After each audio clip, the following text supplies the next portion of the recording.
अब ऐसे शायरों से किनारा है दो। बिल्कुल, वाह वाह।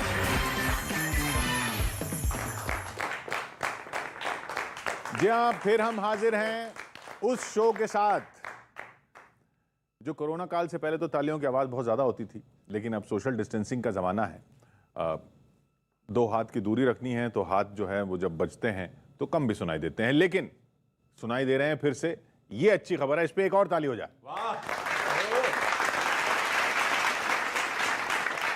तो लौट रहे हैं हम लपेटे में नेताजी लेकर, और हमारे साथ मंच पर मौजूद हैं कवि हेमंत पांडे,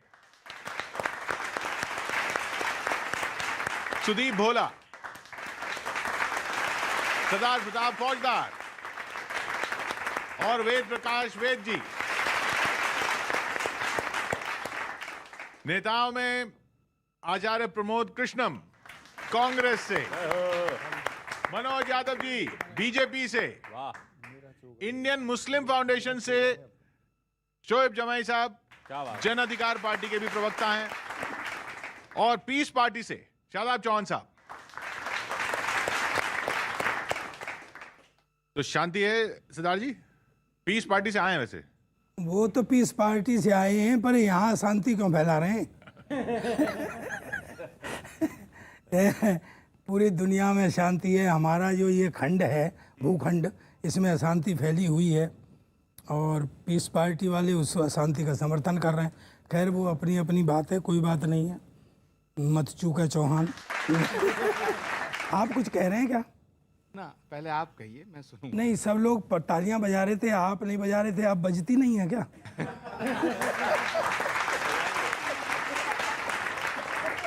तो सर हम भी जरा ऊंचाई से शुरू करना चाहते हैं। और हमारे पास है एक सबसे पहले तो आप सबको प्रणाम। भाजपा के हमारे अतिथि आए हुए हैं, आपको जय श्री राम करता हूं। पीस पार्टी के आप लोग चुनाव में रेस्ट मत कीजिएगा, नहीं तो रेस्ट इन पीस हो जाएगा। और हमारे यहाँ पीस को ओम शांति भी कह देते हैं। आचार्य जी आपको मैं सलाम वालेकुम करता हूँ इस बात पे। वालेकुम अस्सलाम। और शोएब भाई आपको राम राम करता हूँ। तो मैं शुरू करता हूँ। देख, आपने कहा सर, किशोर सर के तालियां कम हैं। तालियां कम है लेकिन तालिबान बहुत हैं। हाँ, ये अच्छी बात। तालिबान बहुत हैं। अभी बहुत दिनों से चल रहा है ये जो दृश्य देखे गए। अभी पहले तो मैं एक कुछ दृश्य हमने देखे। एक तालिबानी को देखा, हाथों में कुल्फियां पकड़े है, एक वो रोड पे खड़ा हुआ है कुछ लेकर के, अजीब सा वेशभूषा थी उसकी, टोपी कहीं की। तो मैंने पैरोडियां 2 छोटी छोटी लिखी हैं। क्या घटनाक्रम है, घटनाक्रम से जोड़ता हूँ, रिलेट करता हुआ। सुनिए कि मेरा चोगा है अफगानी, वो गा रहे मेरा नहीं, कि मेरा चोगा है अफगानी, है बंदूक इंग्लिस्तानी, इंग्लिस्तानी नहीं, इंग्लिश तानी। मेरा चोगा है अफगानी, है बंदूक इंग्लिस्तानी, सर पर अमेरिका की टोपी, फिर भी दिल है तालिबानी। मेरा चोगा है अफगानी। चीन का नाड़ा डाल पजामा, पहने पाकिस्तानी, पहने। अब चाइना का माल देखिए, चाइना का माल कितना टिकता है ये मुझे नहीं पता, दुनिया जान कि चीन का नाड़ा डाल पजामा, पहने पाकिस्तानी, पहने पाकिस्तानी। ये बारिश में निकल पड़े हैं, ओढ़ के मच्छरदानी, ओढ़ के मच्छरदानी। वो आज़ादी के परवाने, ये आज़ादी के परवाने, जूता गमछा और दस्ताने, बदबूदार मोजे इतने सूंघो और दे दो कुर्बानी। मेरा चोगा है अफगानी, मेरा चोगा है अफगानी। ये तब जब तालिबान घुसा काबुल के अंदर, वो दृश्य देखा। उसके बाद में फिर तो उनके मौज हो गए, संसद भवन में भी लो, राष्ट्रपति भवन में भी लो। और क्या दृश्य थे, बड़े आनंददायक दृश्य थे, बच्चों के जैसे खेल रहे थे। सुनिएगा कि चांदी की कटलरी सजाई सोने के गुलदान, चांदी की कटलरी सजाई सोने के गुलदान, आलीशान भवन में बैठे बिछा के दस्तरखान, जिम में वो कसरत करते, जिम में वो तो एक ट्रेडमिल चला रहा था, तो यूं चलाते हैं, वो उल्टी चला रहा था, मैंने कहा भाई ऐसे चलाएगा तो वहीं पहुंच जाएगा जहां से शुरू हुए थे सारे। चांदी की कटलरी सजाई सोने के गुलदान, आलीशान भवन में बैठे बिछा के दस्तरखान, जिम में वो कसरत करते बचकानी हरकत करते, एक तालीवानी बोला मुझे झूला भी झुला दे, लाले दी जान मैनू कुल्फी खिला दे। वो कुल्फी लिया, लाले दी जान इन्हें कुल्फी खिला दे, ऐसा ना हो ये खुद को बम से उड़ा दे। भाई नहीं मिली कुल्फी, उड़ा भी सकता है, ऐसा ना हो वो खुद को बम से उड़ा दे। कि बचपन से हाथों, मेरी बेटी ने पूछा, बोले पापा ये बंदूक लिए हैं और बच्चों की तरह खेल रहे हैं, और बचपन में खेले नहीं। मैंने कहा बेटा बचपन में अगर ये खिलौने खेल लेते तो आज ये बंदूकों से नहीं खेल रहे। सुनिएगा कि बचपन से हाथों में हैं जिनके हथियार जी, बचपन से हाथों में हैं जिनके हथियार जी, बच्चों की गाड़ी में बैठा पहली बार जी, लकड़ी के घोड़े पे घोड़ा लेके दौड़ा। घोड़ा, लकड़ी के घोड़े पे वो घोड़ा लेके दौड़ा, मारे खुशी के ट्रिगर ना दबा दे, लाले दी जान इसे कुल्फी खिला दे, ऐसा ना हो ये खुद को बम से उड़ा दे। तो ये दृश्य मैंने देखे। मैं हमारे मित्र को इनको जो है ट्रिब्यूट करता हूँ भाजपा वालों को, कि तालिबान के पजामे में छुपने की कोशिश मत करो। अच्छा, तालिबान के पजामे में छुपने की कोशिश मत करो, नकाब तो तुम्हारा भी उतर रहा है। जला दिया आधी रात बेटी को, जला दिया आधी रात बेटी को, आबरू तो यहाँ भी उतर रहा है। बहुत बहुत शुक्रिया। अच्छा, ये इसका मैं क्या मनोज जी से पूछ लेता हूँ, हाँ लेना देना क्या? भारत सरकार वैसे ही अपना स्टैंड स्पष्ट कर चुकी है। एस जयशंकर जी भी स्पष्ट कर चुके हैं। हम लोग किसी भी आतंकवादी गिरोह के साथ, ना तालिबान के साथ, ना किसी के साथ छुपने वाले हैं, ना उनका साथ देने वाले हैं। हम लोग लोकतांत्रिक मूल्यों में विश्वास रखते हैं। लेकिन मैं इस लिबरल गैंग से, और जो टुकड़े टुकड़े गैंग है देश के अंदर जो चलती है, बुद्धिजीवी गैंग है, उनसे मैं पूछना चाहता हूं, अगर आपको यहाँ डर लगता है, असहिष्णुता की कहानियां गढ़ी जाती है कि देश में असहिष्णुता है, डर है, भय है, तो मैं इनसे एक बात कह देना चाहता हूं कि भैया इस डर वाले और असहिष्णु देश के अंदर मत रहिए। आप एक बार तालिबान जाकर के दर्शन करके आइए, अफगानिस्तान चले जाइए। आप कह रहे हैं कि कुछ लोग हैं यहाँ जो बस उनका समर्थन कर रहे हैं। भाई मैं ये कह रहा हूँ कि ठीक है, तालिबान बहुत क्रूर शासन है और बहुत क्रूर शासन, ये मान रहे हैं ना आप? ये मानते हैं, ठीक है। चलिए आगे अगली कविता सुनते हैं, इस बात को आगे जारी रखेंगे। अच्छा, मुझे कुछ माहौल ऐसा नजर आ रहा है सच्चाई में कि घर में बैठ करके तो तालिबान को सब गालियां दे रहे हैं और सामने कोई नहीं आ रहा है। मैं सही कह रहा हूँ आपसे? अच्छा, छोटे मोटों की कोई औकात नहीं है, वो कुछ कह जाए तो बड़े वाले कह देते हैं ये अपने स्तर पर कह गया है। कि आज के, मैं आपको आचार्य जी, मैं आपको समर्पित करता हूँ ये बात, कि आज के युग में मित्र ऐसे ऐसे दोगले हैं, आज के युग में मित्र ऐसे ऐसे दोगले हैं जो 24 घंटे दोगली धारा में बहते हैं, और अंधविश्वासी मतमंदों के कारण से ही विद्वान लोग वज्र मूर्खों को सहते हैं। क्या बात है, वाह वाह वाह वाह। के उच्च कोटि के बहरूपिये मिलेंगे यहाँ अपने देश में, उच्च कोटि के बहरूपिये मिलेंगे यहाँ, शेरों की खाल ओढ़ गीदड़ भी रहते हैं, और ऐसे भी ढपोर शंख जो रात दिन बजते हैं, पर तालिबानियों को आतंकी नहीं कहते। क्या बात है, बहुत अच्छे, वाह। ऐसे भी ढपोर शंख जो रात दिन बजते हैं, पर तालिबानियों को आतंकी नहीं कहते हैं। मेरी ये हो गई। तालिबान आतंकी हैं? आतंकियों के बाप हैं। तालिबान आतंकी हैं? भारत सरकार बोले, भारत सरकार सर्जिकल स्ट्राइक करके अखंड भारत को वापस ले ले, लेकिन डरेंगे सारा सिर्फ। तो भारत सरकार जो बोलेगी आप मानेंगे? तो भारत सरकार जो बाकी लोगों के बारे में और आपके बारे में आप कह रही है वो भी मान लीजिए फिर। भारत सरकार हमारे देश की नीति पे जो बात करेगी उसमें मानेंगे, लेकिन हमारा इंटरनल जो इशू रहेगा, अगर वो सीए ला करके मुझे देश से निकालेंगे, मैं कैसे निकल जाऊंगा? मुझको भेज देते हर बात पे पाकिस्तान। मुझको देशद्रोही कहना है बहुत आसान, क्योंकि मैं हूं भारत का एक मुसलमान। लेकिन सुनो नादानो, मेरे दिल में बसता है सच्चा हिंदुस्तान। लेकिन आप बोलेंगे नहीं कि आतंकी हैं तालिबान। जरा मेरे सरकार भी बोल दें उनको आतंकी हैं तालिबान। जाओ पहले उस आदमी का साइन लेकर आओ। ये है ना आपका, हाँ, तालिबान आतंकी हैं कि नहीं, आप बताइए ना। भाई इंटरनेशनल कम्युनिटी जो उनको मानती है वो हम भी मानते हैं। जब उनको रिकॉग्नाइज कर देगी तो हम रिकॉग्नाइज करेंगे, सिंपल सी बात है। ना शोएब जमीन के मुंह से निकला, ना सादाब के मुंह से निकला, ना इनके मुंह से नहीं निकला। और इन लोगों को तो देश से माफी मांगना चाहिए। सीए के नाम पर पूरे अंतर्राष्ट्रीय समुदाय के सामने भारत की छवि खराब करने का जो प्रयास किया, और वो उसी का, ये सीए का दूरगामी परिणाम है कि आज जो अल्पसंख्यक भाई वहां प्रताड़ित हो रहे हैं, सिख हो रहे हैं, हिंदू हो रहे हैं, यहां तक कि गुरु ग्रंथ साहिब को हवाई जहाज से लाया जा रहा है। जो सीए है वो तो 2014 तक है। अब ये जो आ रहे हैं इन पे भी लागू करवाएंगे आप? देखिए, जो भी प्रताड़ित, धार्मिक रूप से जो प्रताड़ित है, वो हिंदू है, सिख है, जैन है, पारसी है, उन सबको निश्चित रूप से हम लोग शरण देने वाले हैं। आप बुद्धिजीवी हैं? बेवकूफ हैं, गैंग लग गया उसके नाम के आगे, इसीलिए मैंने कहा मैं बेवकूफ हूँ। बेवकूफों का गैंग नहीं कोई? आपके साथ बैठा हूँ तो आप मेरे गैंग में शामिल हैं। तो इसके बाद अगर मैं आपसे एक और सवाल पूछूंगा तो मैं बड़ा वाला रहूंगा फिर। नहीं, अभी दौर ऐसा चल रहा है कि जो विपक्ष में है वो ज्यादा बड़े हैं।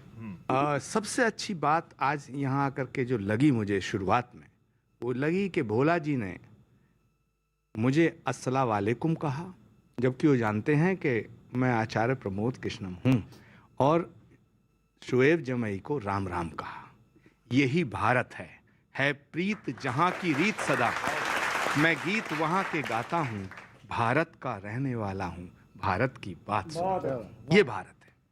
जितनी आप लोगों में इतनी जल्दी जल्दी बहस हो गई, इतनी तो 40 महिलाएं एक साथ बिठा देना, वो नहीं बोलती जितना आप 4 लोग बोल लिया लग रहा है। हाँ, अभी मैं आप सभी को संबोधित करता हूँ। भाजपा नेताओं की सलाहें कि सुनिएगा, अभी जो आपने सलाह दी मनोज जी, और आप भी सुनिएगा, आप भी इसमें शामिल हैं। भाजपा नेताओं की सलाह गजब है यार। जिन्हें पेट्रोल महंगा लगता है, यहाँ या यहाँ रहना भारी, वो चले जाएं कंधार। ये सुनकर विरोधियों का दिल खिला, बोर हो गए थे पाकिस्तान जाने की सलाहें सुनकर। चलो वैरायटी चेंज हुई, एक नया डेस्टिनेशन मिला। खैर ये बात तो मजाक में आई है, पर पूरे बयान को गंभीरता से देखा तो पता लगा कि विधायक जी ने, नेताजी ने क्या दूर की दृष्टि पाई है। वास्तव में बहुत दूर की सोच के कह रहे हैं, ऐसे नहीं कह रहे हैं। देखिए इनकी दूरदृष्टि कितनी लंबी है। सबसे पहले तो कंधार तक जाने के लिए गाड़ी में तेल भरवाओ, जिसके टैक्स से राज्य और केंद्र के खजाने भरेंगे। अब ये ऐसी ही टेक्निक का इस्तेमाल करेंगे, और तेल यूं ही तो नहीं भर जाएगा कि हो गए जाकर पेट्रोल पंप पर खड़े। हो सकता है किसी को लोन लेना पड़े। तो अगर जाने लगे इनकी सुनकर कंधार, तो लगे हाथ बैंकों का भी हो जाएगा उद्धार। और बयान का प्रैक्टिकल रूप देखना आप, और बयान प्रैक्टिकल में भी सत्य साबित हुआ तो सुन लो एक और फायदा, सत्य और बाकायदा। कंधार में जाते ही कार जल जाएगी, और हमारी स्क्रैप नीति अपने आप फूल फल जाएगी। और अभी तो काफी बहस हुई आप तीनों लोगों में, और पढ़ने हैं क्या? हाँ, एक वो पन्ने ऐसी बेतरतीब है जैसे काबुल एयरपोर्ट का हाल है। मनोज जी, शादाब जी, जमुई जी, मनोज जी, शादाब जी और डॉक्टर जमुई, ये क्या बात हुई?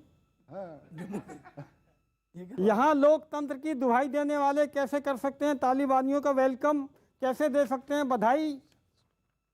ये बात उनको समझ नहीं आई। सच्चाई स्वीकारने में उनका ज़मीर क्यों मर रहा है? इन्हीं तालिबानियों की वजह से अफगानिस्तान का लोकतंत्र जर्मनी में पिज्जा सप्लाई कर रहा है। आपको पता होगा अफगानिस्तान के एक मंत्री जर्मनी में आजकल पिज्जा बॉय बने हुए हैं। तालिबान ऐसा है, तालिबान वैसा है, ये 20 साल पहले वाला नहीं है। सुनिएगा आचार्य जी, ये 20 साल पहले वाला नहीं है, ये तालिबान बदला हुआ है। ऐसा सोचने वालों का चेहरा और भी गदला हुआ है। विपक्ष वाले बोले तालिबान पर सरकार अपने भी पत्ते खोले। अच्छा है। दरअसल सवाल वहीं का वहीं है, एक दूसरे से पूछ रहे हैं तालिबान सही गलत है या सही है। विपक्ष और सरकार के बीच का बड़ा अंतर यही दर्शाता है कि विपक्ष को बेमौके बोलना और सरकार को मौके पर चुप लगाना आता है। देखिए, भारत सरकार का स्टैंड स्पष्ट है। भारत सरकार का एक ही स्टैंड है कि अपने नागरिकों को किस तरह से जल्द सुरक्षित भारत कैसे वापस लाया जाए, पहला। दूसरा ये है कि अभी भारत सरकार बहुत नजदीकी से निगरानी कर रही है कि सिचुएशन के ऊपर, कि भैया जो सिचुएशन होगा उसके हिसाब से डिसीजन लेगी। लेकिन भारत सरकार का एक स्टैंड ये भी स्पष्ट है। यूएन सिक्योरिटी काउंसिल के अंदर एस जयशंकर जी ने, विदेश मंत्री जी ने स्पष्ट रूप से कहा कि हम तालिबानियों के साथ नहीं है, आतंकियों के साथ नहीं है, जो मानवता का नरसंहार कर रहे हैं, जो तांडव कर रहे हैं। हम लोकतंत्र के मूल्यों पर विश्वास रखते हैं। हम तालिबान को सत्ता में स्थापित होने के लिए मान्यता देने वाले नहीं। अभी भारत सरकार का स्पष्ट स्टैंड है इस मामले में। मैं समझता हूं कि ये हिंदू मुसलमान का, पाकिस्तान तालिबान का मसला नहीं है। ये मसला है, एक तरफ वो लोग हैं जो जुल्म कर रहे हैं, एक तरफ वो लोग हैं जो जुल्म सह रहे हैं। तो जो जुल्म कर रहा है वो तालिबान है और जो जुल्म सह रहा है वो इंसान है। तालिबान गवर्नमेंट रह जाती है, सपोज दैट एक साल सार्क सम्मेलन होता है और इसी मुल्ला बिरादर को यहाँ से कूटनीतिक संबंध के लिए दिल्ली बुलाना पड़े और मोदी जी उनके स्वागत में खड़े रहे, तब क्या बोलिएगा? तब भी उनको आतंकी संगठन बोलिएगा या जाकर के वहाँ जी सर जाके वहाँ पे इंटरव्यू लीजिएगा? तो आप कह रहे हैं कि ये हम इसलिए आतंकी नहीं बोल रहे क्योंकि हो सकता है कि वो रिकॉग्नाइज हो जाए गवर्नमेंट। ये भारत के हित में है। ये भारत की वेट एंड वॉच पॉलिसी है ना, हमारी भी wait and watch policy. Bharat की तो भाई, भारत तो सरकार है, उसको तो कूटनीतिक रिश्ते देखने हैं। आपकी वेट एंड वॉच क्यों है? आपने तो देखा रिकॉर्ड नहीं देखा तालिबान ने क्या किया अभी तक, और पिछली सरकार में क्या किया था। सरकार ने भी देखा है। मतलब भारत सरकार कूटनीति करे तो बहुत अच्छा, और हम करें मतलब आप कैसे कूटनीति करोगे? नहीं, सवाल ये है कि आपका जो है यहाँ से कुत्ता टॉमी और मेरा कुत्ता, तो सवाल ये उठता है कि जो आपका स्टैंड वही मेरा स्टैंड है। हम भी वेट एंड वॉच कर रहे हैं, आप वेट एंड वॉच कर रहे हैं तो मैं भी वेट एंड वॉच कर रहा हूँ। आप डाल तो हम पात। अच्छा एक बात बताओ, भारत सरकार के तो 3 मिलियन फंसे हुए हैं, तुम्हारे 3 रुपए फंसे हैं क्या? सर, मैं आप सभी लोगों को प्रणाम करता हूं। मेरे सामने बीजेपी के बड़े प्रवक्ता और बड़े नेता हैं, आपका बहुत बहुत आभार। अभी कोरोना में मेरी नौकरी चली गई थी, केवल बीजेपी की वजह से लगी है। कल पेपर में मैंने सुबह उठा तो एक इश्तिहार निकला था, अर्जेंट रिक्वायर्स सेल्स बॉय, बेचने वाला, अर्जेंट रिक्वायर्स। तो मैंने अपना नाम उसमें लिखा हेमंत पांडे, तो खारिज हो गया। फिर मैंने आज सुबह नाम लिख के भेजा हेमंत पांडे उर्फ भक्त, तो मेरी नौकरी पक्की हो गई है। तो मैं बहुत आपका आभारी हूँ। आदरणीय प्रमोद जी कृष्णन जी बैठे हैं, आपको प्रणाम करता हूँ। आपने भी कहा कि मैं बेवकूफ़ हूँ। ये पहला ऐसा कांग्रेस का नेता है जो अपने आप को बेवकूफ़ कह रहा है, आज तक किसी ने नहीं कहा। और आप कांग्रेस को बहुत दिनों से ढो रहे हैं। आप बता रहे हैं कि तालिबान को आप आतंकवादी नहीं कह पा रहे हैं, मैं भी नहीं कह पा रहा हूँ। पर तालिबान की इस समय स्थिति क्या है? अपनी माटी को करके खून से सनी निकल गए। वहाँ की स्थिति क्या है? अपनी माटी को करके खून से सनी निकल गए, अफगान का लेके वो सारा मनी निकल गए। उस देश में सोचो तुम्हारा हाल क्या होगा जहाँ खंबा बचा के खुद अशरफ गनी निकल गए, वहाँ के राष्ट्रपति, जहाँ खंबा बचा के खुद अशरफ गनी निकल गए। और वहाँ क्या परिवर्तन आया है? वहाँ सारे डिपार्टमेंट पे कब्जा कर लिया है वहाँ के आतंकवादियों ने। तो वहाँ पे कैसे क्या हुआ कि गलती ज़्यादा नहीं करी तो कम फेंक के मारेंगे, कम गलती करी तो, गलती ज़्यादा नहीं करी तो कम फेंक के मारेंगे। नशे में तुमने ड्राइव किया तो रम फेंक के मारेंगे। रेड लाइट में बाइक तुमने धोखे से यदि घुसा दिया तो ट्रैफिक वाले वहीं से तुमको बम फेंक के मारेंगे। तो ये इस समय वहाँ की स्थिति है। और हमारे चौहान साहब बैठे हैं जी, चौहान साहब हैं, आप बता रहे थे आतंकवादी आप नहीं कह रहे हैं। और आप जिस तरीके से वहाँ के तालिबान के आतंकवादी कहने से आप चुप हैं, आप बोल नहीं पा रहे हैं, तो आपके लिए नसीहत की 4 पंक्तियां हैं कि इस पार होना है या उस पार होना है, या अपने ही देश में तुमको भार होना है। कुछ चाहते हो बनना तो अफगान चले जाओ, वहाँ जल्द ही मंत्रिमंडल का विस्तार होना है, वहाँ जल्द ही मंत्रिमंडल का विस्तार होना है। और अफगानिस्तान आप चले जाएंगे तो बड़ी फैसिलिटीज़ है इस समय कि दुश्मनों के हाथ देश की मिट्टी भी नहीं जाती है। ये भारत है, यहाँ के बागों की पत्ती भी नहीं जाती है। पूरी रात बमों के धमाकों से काबुल गुलजार रहता है। सुना है आजकल वहां बत्ती भी नहीं जाती है। ये जो तालिबान को आतंकी कहने वाला जो सवाल था, उस पे कि पहले सरकार बोल दे, ये बोल दे, ये वाले जो पॉइंट आता है, इसी वजह से ये दिक्कत खड़ी हुई है। देखिए, मुझे जहाँ तक लगता है किशोर जी कि हिंदुस्तान के मुसलमान का ना तो तालिबान से कोई मतलब है, ना अफ़गानिस्तान से कोई मतलब है, ना इन्होंने कभी मुल्ला उमर देखा होगा, ना इन्होंने कभी मुल्ला बरादर से बात की होगी। लेकिन कुछ प्रॉब्लम और है। जहाँ तक मैं समझता हूँ कि हिंदुस्तान के मुसलमानों की आवाज़ ना तो डॉक्टर शफीकुर रहमान बर्क हैं, ना मौलाना नोमानी हैं, ना मुनव्वर राणा है। हिंदुस्तान के मुसलमानों की आवाज़ वो वीर अब्दुल हमीद है जो अपनी छाती पे बम लपेट करके पाकिस्तान के टैंक तोड़ता है। हिंदुस्तान के मुसलमानों की आवाज़, हिंदुस्तान के मुसलमानों की आवाज़ वो शहीद आज़म अशफाकुल्ला खां है जो फांसी के फंदे से पहले ये कहता है कि कुछ आरजू नहीं, गर आरजू तो ये है, लाकर ज़रा सी रख दो खाके वतन कफन में। वो आवाज़ है हिंदुस्तान के मुसलमानों की। आचार्य प्रमोद कृष्णन जी ने जैसा कहा कि तालिबान को हिंदुस्तान के मुसलमानों से जोड़ने का काम ना करे, ना तो सियासत करे, ना भाजपा वाले करें। मैं पूछना चाहता हूं आचार्य प्रमोद कृष्णन जी, आप आदरणीय हैं, आप संत भी हैं, ये बताइए जोड़ने का काम किसने किया? तालिबान से जोड़ने का काम किसने किया? मुनव्वर राणा ने किया, ओवैसी जी ने किया। वो कह रहे हैं मुसलमानों की आवाज नहीं है। देखिए, मुसलमानों की आवाज नहीं तो मुद्दा क्यों बन रहा है? आम मुसलमान तो खुश है साहब, आम मुसलमान आराम से अमन चैन की जिंदगी जी रहा है। नरेंद्र मोदी जी के राज में सब खुश है। लेकिन क्या कारण है? लेकिन क्या कारण है आचार्य प्रमोद कृष्णन जी? इस तरह के लोग बवंडर करते हैं, कभी कहते हैं डर का माहौल है, सहिष्णुता का माहौल है, और आचार्य प्रमोद कृष्णन जी भी टीवी डिबेट में आके सीए के नाम पर झंडा बुलंद करते थे। दो मिसरे अर्ज करूंगा। अगर खामोश रहता हूँ तो गैरत मार डालेगी। क्या कहने हैं? बढ़िया मिश्रा भाई। अगर खामोश रहता हूँ तो गैरत मार डालेगी, अगर सच बोलता हूँ तो हुकूमत मार डालेगी, अगर सच बोलता हूँ तो हुकूमत मार डालेगी। बहुत होशियार रहना है हिंदू और मुसलमान को, लड़ा कर आपस में वरना सियासत मार डालेगी। मैं गज़ल सुनाता हूँ, और हमारा बहुत बड़ा सौभाग्य है कि हमने राहत चचा के साथ बहुत सफ़र किए, बहुत आशीर्वाद मिला, बहुत प्यार करते थे। अब नहीं है हमारे बीच, लेकिन उनके लिखा हुआ अमर है। ऐसे ही मुनव्वर राणा जी का लिखा हुआ अमर है। लिटरेचर में जो उनका योगदान है, मैं 7 जन्म में उतना नहीं लिख सकता, लेकिन पिछले दिनों से जो बयान दिए हैं, भगवान से प्रार्थना करूंगा उसका भी 1% मैं अपने जुबान से ना निकालूं। 4 पंक्तियां मैं सुना देता हूं स्वर्गीय अशोक साहिल जी की।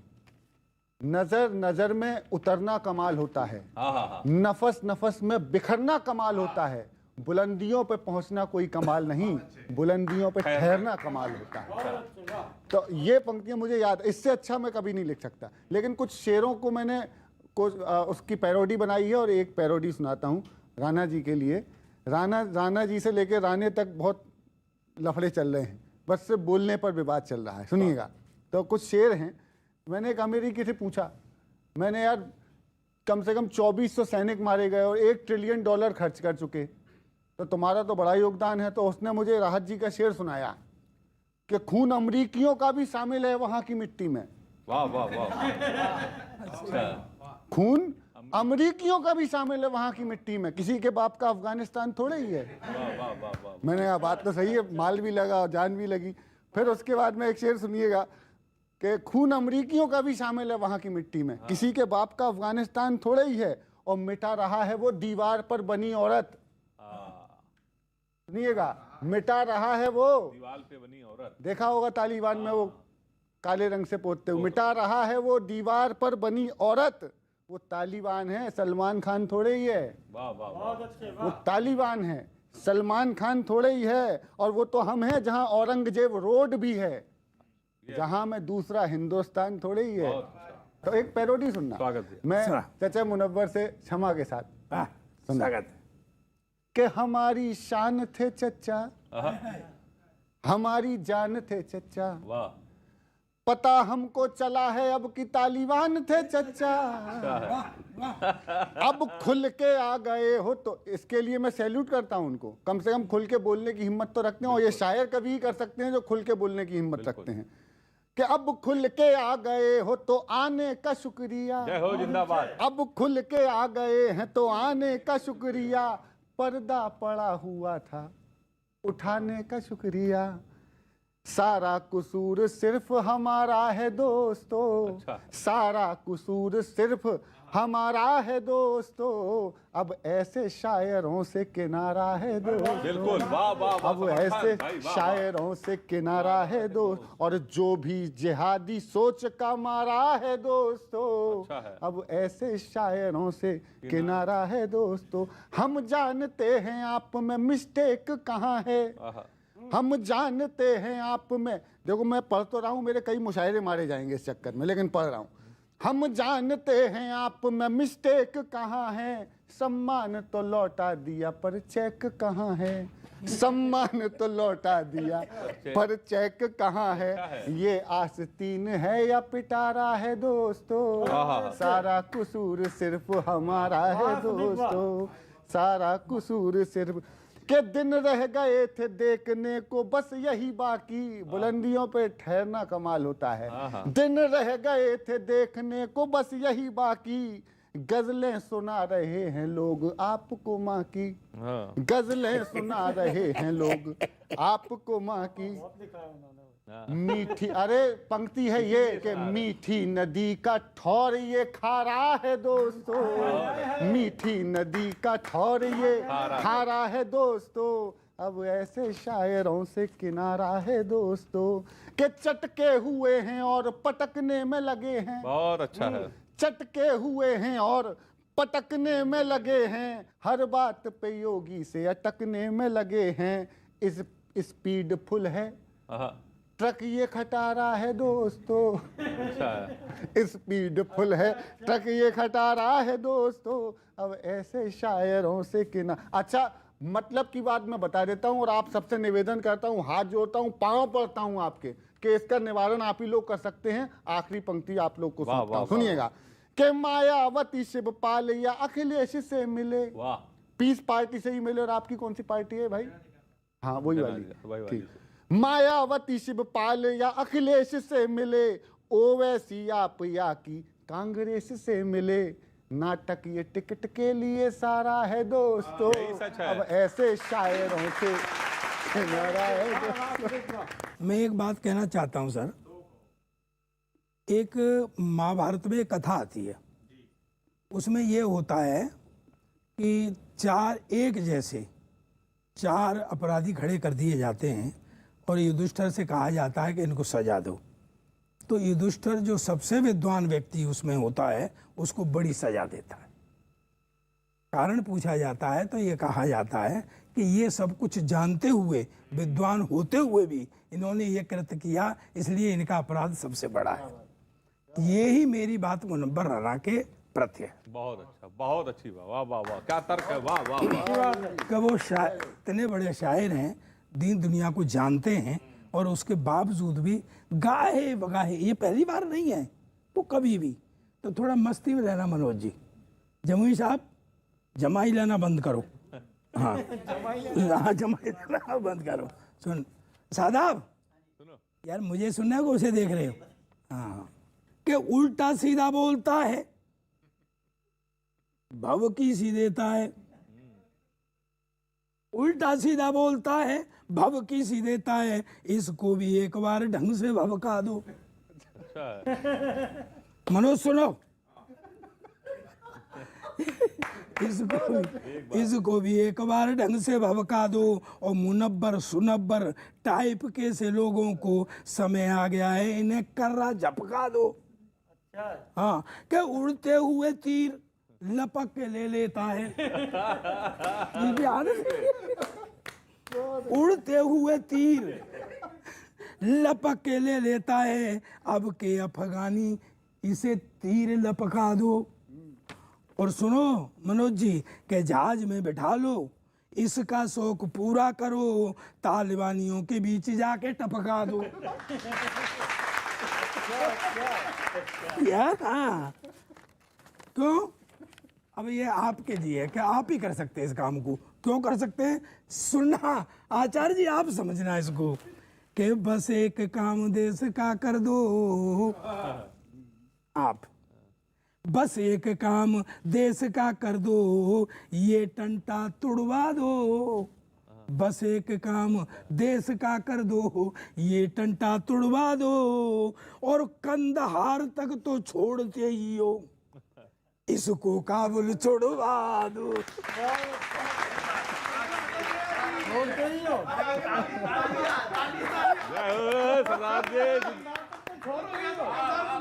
प्रताप जी जिंदाबाद। किशोर जी, जो लोग जिनको यहाँ असहिष्णुता लगती है, यहाँ डर लगता है, उनको एक बार निश्चित रूप से कंधार और काबुल जाके आना चाहिए और कुछ दिन रह के वो कह रहे हैं आपको छोड़ने की आदत है, आप छुड़वा दो। देखिए ऐसा है कि हम लोग तो ऐसे लोगों को कह रहे हैं कि भैया आप तैयार रहिए, एक बार अनुभव करके आइए कि पता लगेगा कि हिंदुस्तान ज्यादा सुरक्षित है या अफगानिस्तान ज्यादा सुरक्षित है या तालिबान ज्यादा सुरक्षित है। कि सांस का हर सुमन है वतन के लिए, जिंदगी ही हवन है वतन के लिए, कह गई फांसियों में फंसी गर्दनें, ये हमारा नमन है वतन के लिए। वाह वाह वाह। बहुत स्पष्ट शब्दों में कह रहा हूँ, भारत के तमाम मुसलमानों की तरफ से एक बात कह रहा हूँ बड़ी जिम्मेदारी से, तालिबान एक क्रूर शक्ति, क्रूर शासन है, मैं इसको एक्सेप्ट करता हूँ, इस बात में कोई संदेह, कोई दो राय नहीं।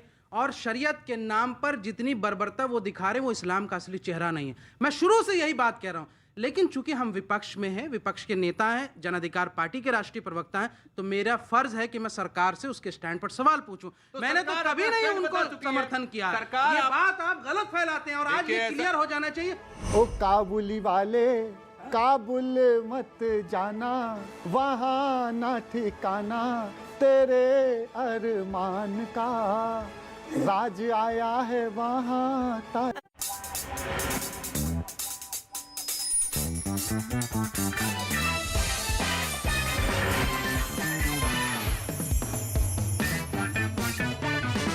मुनव्वर जी पे बड़ी बातें हुई, मैं भी एक कविता सुना देता हूँ। कविता का शीर्षक भी इतना ही बड़ा है जितनी बड़ी छोटी सी कविता है ये। शीर्षक सुनना प्रताप जी। और सुनाओ मुनव्वर चचा, अब उगल दिया या कुछ बाकी बचा? है भी है। खाली बैठे थे मुनव्वर राणा, रिपोर्टर ने डाल दिया दाना, जैसे सुगंधित खाना देखकर आ जाता है मुंह में पानी, वैसे ही माइक देखकर मन की बात कह बैठे जुबानी। पता नहीं क्या बोल दिया, बंद भी रख सकते थे पर ढकना खोल दिया।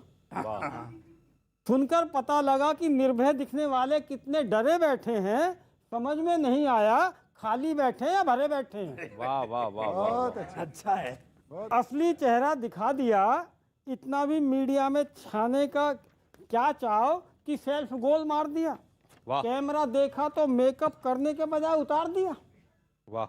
रिपोर्टर का क्या है, देखिए ये कहा जाता है कि उनका क्या मतलब, वास्तव में वैसे तो मुनव्वर जी का क्या मतलब कि अफगानिस्तान पाकिस्तान क्या है, लेकिन अब रिपोर्टर पे भी सवाल उठाए, उनसे क्यों पूछा। तो मैं कहना चाहता हूँ कि रिपोर्टर का क्या है, वो तो जरूरी गैर जरूरी किसी के भी मुंह में माइक धर सकता है, पर मुनव्वर तो मुनव्वर था। क्या बात है। पर मुनव्वर तो मुनव्वर था। माँ और मानवता की बातें करने वाला क्रूरतम तालिबान का समर्थन कैसे कर सकता है। बात है। और हमारे एक बड़े कवि हुए हुल्लड़ जी, हास्य के, बहुत अच्छी बात है। बात हास्य के बड़े कवि हुए हुल्लड़ जी, किशोर जी सुनिए उन्होंने ऐसी स्थितियों के लिए क्या कहा है। शायद हुल्लड़ जी ने इसीलिए कहा था, चोर चुप ही लगा जाता तो कम पिटता। बहुत अच्छे। चोर चुप ही लगा जाता तो कम पिटता, बाप का नाम बताने की जरूरत क्या थी। हेमंत जी की जो पीड़ा थी ये नौकरी वाली जी, वो तो लग गई ना सर। वो बड़ा, मुझे उस पे दो पंक्तियां याद आ रही हैं। मैं, अनुमति है फौजदार जी? बिल्कुल अनुमति है, पर कांग्रेसियों को देर से सुझाती है।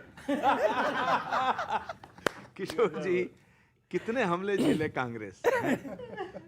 70 साल से हमले ही झेल रहे हैं हम। चलिए, मैं हेमंत जी के बारे में, हाँ जी, किशोर जी, स्वागत। आपका ध्यान आकर्षित करना चाहूंगा कि वो आएंगे रुत बदलेगी, वो आएंगे रुत बदलेगी, अच्छे दिन आ जाएंगे। मनोज जी, आप भी ध्यान से सुनना कि वो आएंगे रुत बदलेगी, अच्छे दिन आ जाएंगे। क्या कहने हैं, वाह। उम्र बीत गई यही सोच कर, काला धन कब लाएंगे। बहुत अच्छा, वाह। पूरी उम्र ही बीत जाएगी आपकी ये सब विपक्ष में। मैं आ रहा किशोर जी, मनोवर राणा साहब। जैसे आचार्य जी ने कहा, वो आएंगे अच्छे दिन कब आएंगे, अच्छे दिन ही तो आए ना। आपके चल रहे ना, नहीं, पूरे देश के चल रहे हैं साहब। 370 जिसके ऊपर जो मुकुट मणि है भारत का, जिसके ऊपर धूल जमी हुई, तो उस धूल को हटाने का, 370 हटाने का काम नरेंद्र मोदी जी ने किया। राम मंदिर का अच्छे दिन का पॉइंट 1 370 जी, राम मंदिर का जो मामला था वो शांतिपूर्ण तरीके से हल हुआ। भव्य राम मंदिर बनने के लिए तैयार हो गया। राम मंदिर पॉइंट 2। जनधन खाते, जो 44 करोड़ जो जनधन खाते हैं, वो खोलने का काम नरेंद्र मोदी ने किया। जो उज्ज्वला योजना के तहत 8 करोड़ एलपीजी सिलेंडर देने का काम नरेंद्र मोदी जी ने किया। 14 करोड़ हमने इज्जत घर देने का काम हमने किया। ऐसे अनगिनत फहरिस्त है साहब। जीएसटी लाने का काम हमने किया। वो ये कहना चाहते हैं कि कांग्रेस की महंगाई जो थी वो डाइन थी, भाजपा की महंगाई भौजाई है। अभी मनोवर राणा जी की बात हो रही थी, तो भाई सुनिएगा, मनोवर जी की बात हो रही थी। आदरणीय कृष्णन जी तो बड़े शायर हैं, मैं तमाम वीडियो उनका सुना करता हूं।